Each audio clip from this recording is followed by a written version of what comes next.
July 7th, 2025. This is the NI versus AI podcast. I'm your host, Charles Lenart, and I'm really mad at Apple right now because I was trying to sync up my voice memos folder with iCloud and did so successfully. However, Apple's in the process somehow lost a bunch of my voice note recordings, including like band rehearsals and a few podcast episodes, including the podcast episode I'm about to record right now. Anyway, technology, yay. I mean, the thing that bothers me is that it had been saved locally on my device. You know, it shouldn't have been deleted from my device, even if somehow the cloud upload failed. But anyway, Apple's really slipping. But that's not the subject of this podcast. My last podcast, I told you I'm switching up the format and I'm going to include music. Last time I front-loaded the music, so I sang you a little song and then I discussed the topic. It's called Gimme Money. It's the name of the song and the title of the podcast. And today I'm going to switch that format up just a little and I'm going to put the music at the end instead of at the beginning, because it seems like a lot of people last time just listened to the song and then didn't make it that far into the podcast. So, I mean, the spoken part of the podcast, and, you know, I do want people to listen to this. So, I'm going to put the song at the end as a little enticement to you to listen all the way through. So the song today is called Nerves of Steel, and I would say that the subject is something like alchemy or just leading a purposeful life. And I'll start with the song lyrics. I'll just read those like a poem, or recite those like a poem, and then I'll talk, and then I'll sing at the end. So that's the new format. So the song is called Nerves of Steel, and it goes: children, poets, philosophers all ask the same thing. What makes a good life, about which one might sing? Not that I'd pretend to know, but this is what I think. It's really pretty simple, so simple I might be wrong. And then the chorus goes: just keep your feet in the dirt, your head in the sky, your heart open and hopeful, a smile in your eye. Nose to the grindstone, hands on the wheel, eyes on the road, heart of gold and nerves of steel. Second verse goes: life in New York City can knock you upside down, but then it's about the same in any little town. It's tough to make a living or even get around. Sometimes it beats you up so bad you want to throw in the towel. Parentheses, but don't do that. Chorus, feet in the dirt, etc. Third verse: you can get pushed around by love, but it can also be your guide. Believe me, you'll need one, because it's a hell of a ride. The aches and pains are worth it to get that awesome view. So climb every mountain life puts in front of you. Chorus. So that's pretty much, that's how I write most of my songs: 3 verses and a chorus.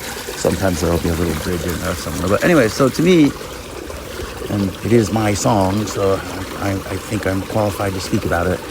The song is really about alchemy.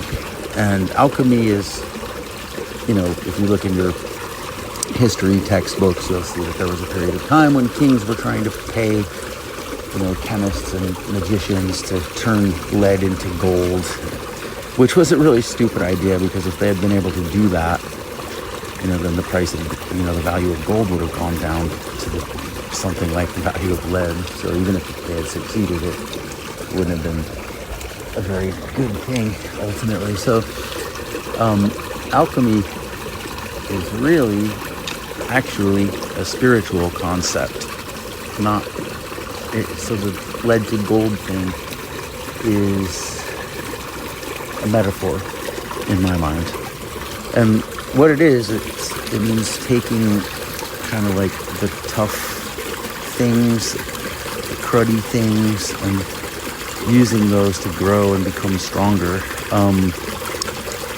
I mean, you can't make a diamond without heat and pressure and time, right? Take a piece of coal, apply enough heat, pressure, and time, and you'll have a diamond. That's alchemy. And in our lives, it's the same way. So, in this, well, I won't recite the song lyrics, but you'll see that there are several references in there to things being tough and, overcoming them anyway. So there are two ways of looking at your life, right? You can either say, oh, life happens to me, and I'm just, when you're going through a rough time, you can go, oh, poor me, woe is me, I'm a victim of circumstance, why me, God, all this stuff. And that's how most people go through life. Just sort of life is something that happens to you. When in fact, it's not. You're writing the script for your life. You're doing magic every single moment of your life with your thoughts, your words, your feelings.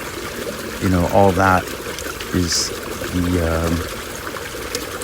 the paint with which you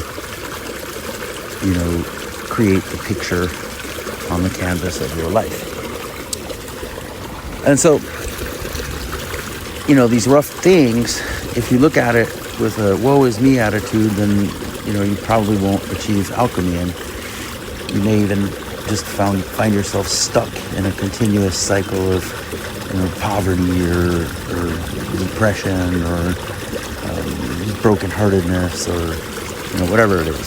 So when these things happen to you, quote unquote, the challenge is to get on your knees and instead of praying, God, please get me out of this, say, thank you, God. Thank you for this challenge. Thank you for helping me to get through this challenge. Thank you for any guidance or assistance or, thank you for whatever lessons I'm going to learn out of this challenge. And, the only way to get through it is to go through it, So if you're going through it, just realize that you're going to get through it and realize that you'll come out of it stronger and wiser and, with more control. Think of like a butterfly. It's a common, again, metaphor or analogy, like the journey from going from a caterpillar to a butterfly is kind of like analogous to spiritual ascension, right? And that caterpillar goes through hell when you think about it. First of all, it's got to find its way into the cocoon, make the cocoon. And it's got to sit there for, months. And then it has to fight its way. I mean, it literally starts its way out, its transformation by kind of fighting its way out of jail. It has to bust through that cocoon and make its way out. And what the heck is that? Now all of a sudden there are all these people around. It's so funny how this always happens. Like people are nosy or something. There was nobody here when I showed up. 50 people just walked by. But anyway, so, it has to break its way out of the cocoon. Some lady singing Chinese music or something. I don't know. Anyway, it has to break its way out of the cocoon, fight its way out of the cocoon. And then when it does, after it does that, it has to, find a place to kind of let its wings dry. They have to actually, butterflies, before they can fly, they have to, lie down and let their wings dry out. So it was Korean, not Chinese. But anyway, it's quite a struggle for that caterpillar when you think about it. But at the end of it, it's a beautiful butterfly and it has total freedom and it can float around and go wherever it wants and, lead this wonderful life and even traverse an entire continent and go breed and, die. But I'm just talking about the ascension part. And it's the same way for us. You're going through something in life, you're going to learn something out of it, and you're going to get stronger because of it. And so the two ways of looking at it are, okay, this is something that happened to me, or this is something that maybe I had a hand in creating for myself. So, for example, let's say you're brokenhearted, right? I don't know, your partner cheated on you or something, or a relationship ended. Yeah, that sucks, but you can wallow in it. For some people, wallow in it for years or a lifetime even. You never really get over it. Or you can go, all right, well, what was my part in this?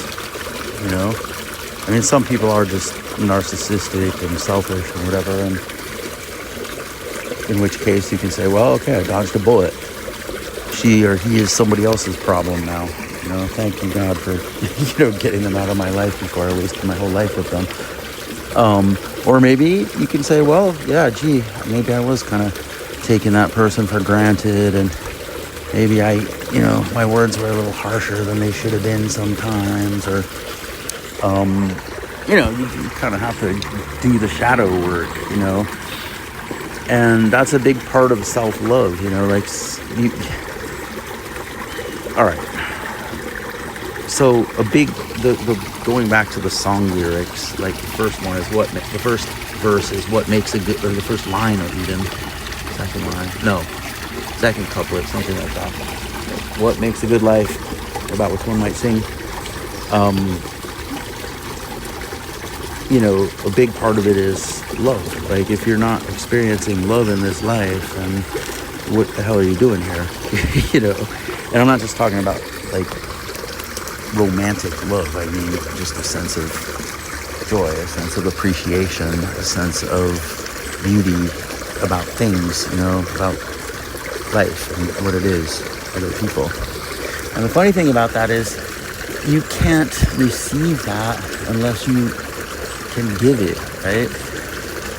The world is a mirror. If you want it to smile at you, you have to smile at it. And if you don't love yourself, then you're not going to be able to love someone else. And, if someone else is not, they may be able to love you, but you won't be able to love them back if you don't love yourself. And, there's people would say, oh, well, that's like narcissistic, isn't it?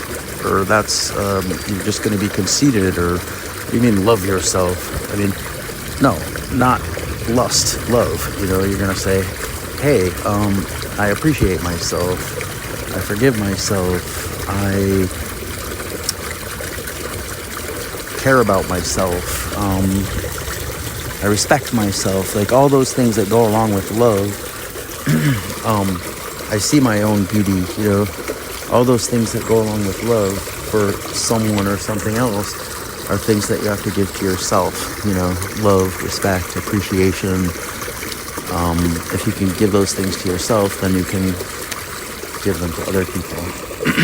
And if you're trying to love someone who doesn't love themselves, you can't expect them to love you back. You can still love them, and maybe you can help them to love themselves, but really that's their choice. So anyway,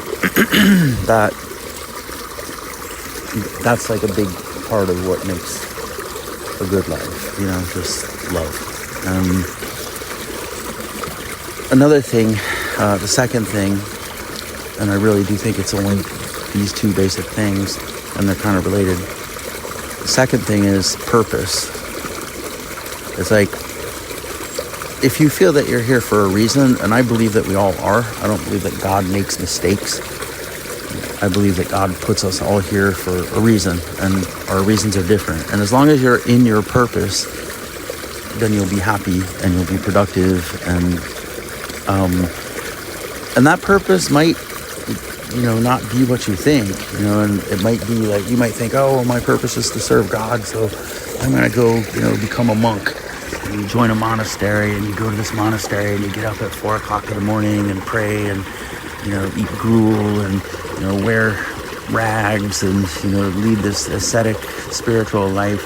But for some reason, you're not happy with it, right? Another person might be totally happy with that life because that's their purpose, to lead that life. But you just did it because you thought, oh, well, I got to serve God. And, this is how society tells me to serve God. Maybe your purpose is to serve God as, an entertainer. Or, maybe you're supposed to be a comedian and go out there and tell jokes that make people laugh. Laughter is healthy. It's great. It's a wonderful gift if you can make people laugh. So, maybe that's your purpose. There are a million purposes. I don't know why God put you here. And yeah, I'm just going to say God. I know it turns people off, but whatever word you want to use, source, spirit, this flying spaghetti monster, I don't care what you call it, I call it God. So anyway, if you're in your purpose, and you're working toward your purpose, then you'll be happy with your life. And so, yeah, to recap, number one, take charge.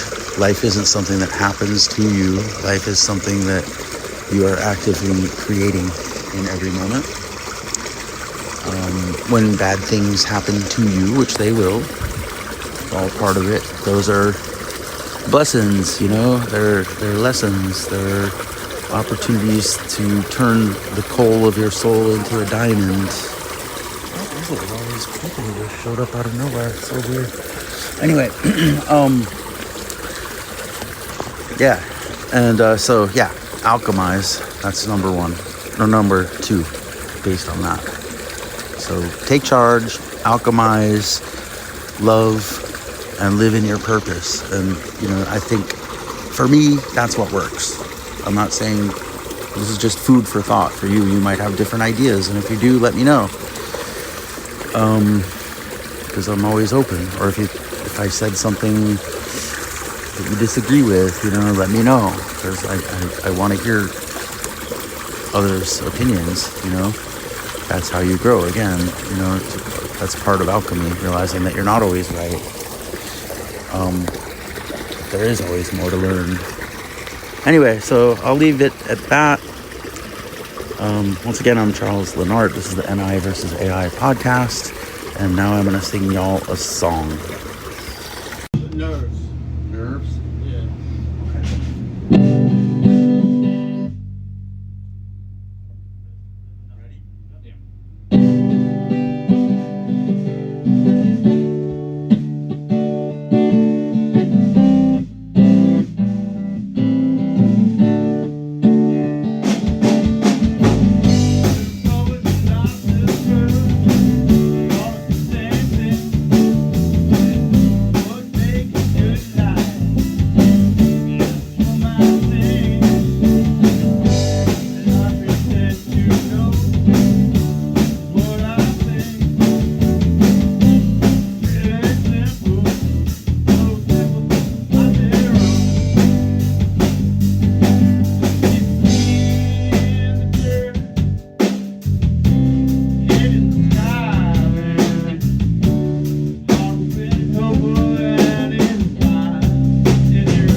I was experimenting with some high-end stuff that sometimes hit, sometimes missed.